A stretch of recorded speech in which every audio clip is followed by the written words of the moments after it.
Hi, I hope you're all having a good day. Emma from Sailing Fast has sent me through a few questions that she would like me to answer for you. I will get cracking with them now. So first of all, what is your name and occupation? So my name is Kim Guthrie. It used to be Kim Ross before I married my husband Douglas, and I'm currently a stewardess on an 80-metre motor yacht called Choppy Choppy.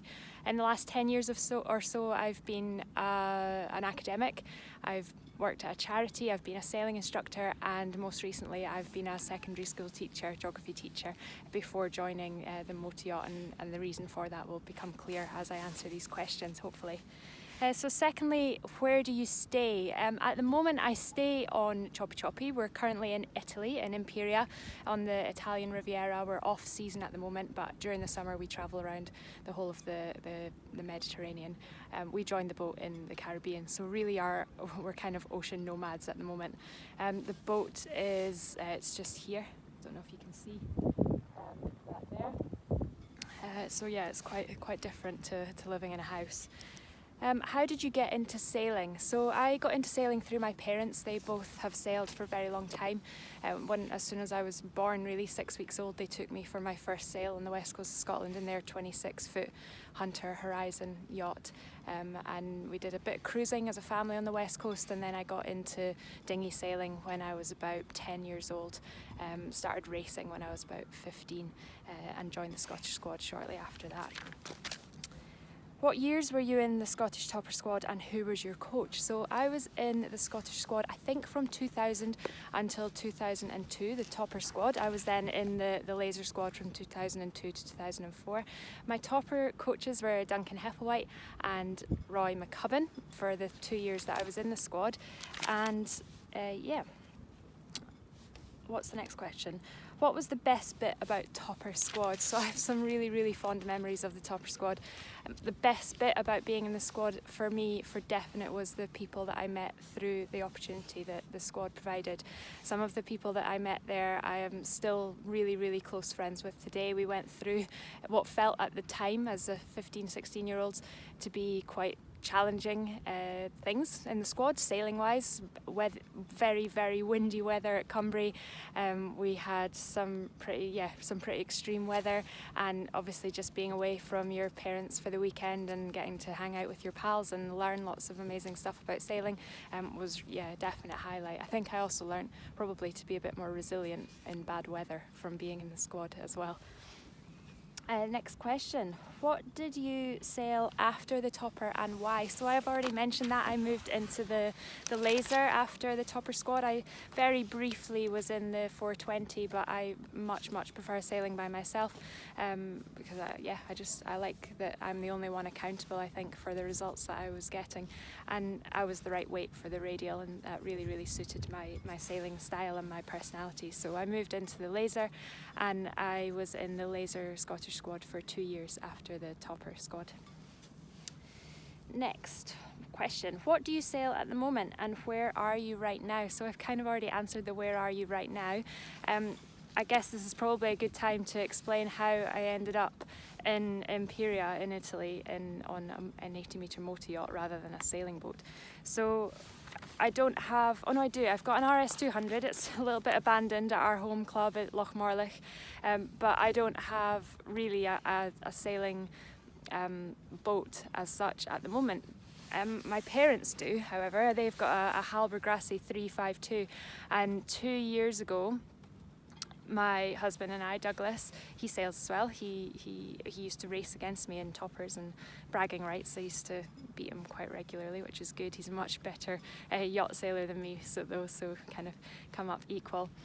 We decided we were a little bit fed up with the weather in Scotland a little bit. We were a little bit fed up with our jobs and we wanted to go on an adventure. So we persuaded my parents that it would be a good idea to sail all the way to the Caribbean on their Halbergrassi 352, which we did in 2018, kind of just before Christmas 2018. And we lived with them on that boat for 6 months, cruising all the way down from Scotland across the Atlantic to St Lucia and then around the Caribbean for a couple of months. We decided, Douglas and I, that we wanted to earn a bit of money, that we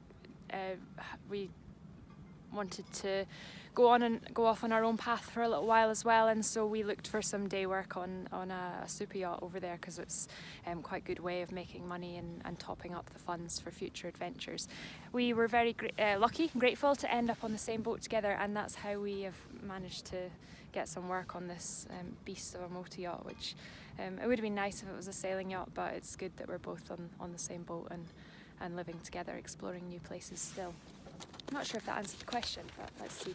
I'll have a little look.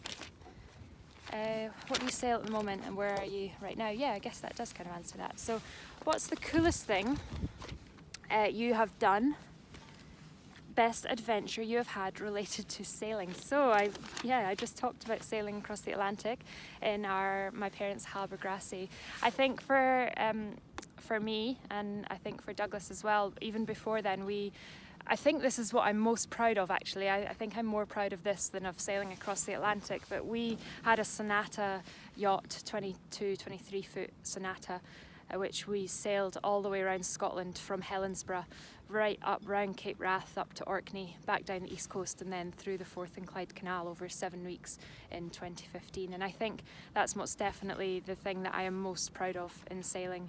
It was very challenging. It was only dry for 5 days out of the 7 weeks. We sailed 800 miles, and for those of you who know Sonata, they're pretty basic. They don't have any facilities. They certainly don't have a head.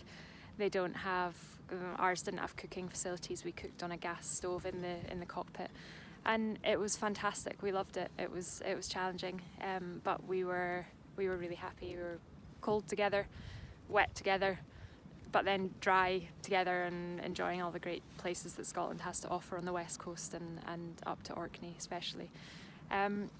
Obviously sailing across the Atlantic is a huge achievement as well, and I am of course very proud of that, and proud of us as a family for being able to live in, again, a relatively small boat, the 352, doing that. When we were halfway across the Atlantic, my mum spotted a turtle which was tangled up in fishing line, and Douglas jumped overboard at about 5 kilometres of water beneath him, and we managed to get this turtle on board and cut the fishing line from it, which is a pretty incredible experience to have. So yeah, sailing has, it's really been some pretty amazing things, places that it's taken me, and hopefully that will continue into the future. Talking of the future, coming to the last question, sailing plans for the future. So at the moment we are planning on staying on the motor yacht Choppy Choppy for a little while longer. Douglas is working through his engineering exams to be able to get a rotational 2 on 2 off, 2 months on 2 months off position, hopefully. We're also saving some money, quite a lot of money, and we are hoping to, in the next 5 years, buy ourselves our own yacht, and hopefully circumnavigate in the future. We still love racing. We've persuaded my parents to do West Highland Week in the 352. We've had a couple of Sonatas in the past. We would love to get another one in the future and continue racing, and hopefully get out in our RS 200 up in Lochmorlich as well. So yeah, we love living on the water. We wish that it was on a sailing boat, and we're working hard to make that dream a reality. Anyway, hope you enjoy the rest of your day, and thank you very much. Bye bye.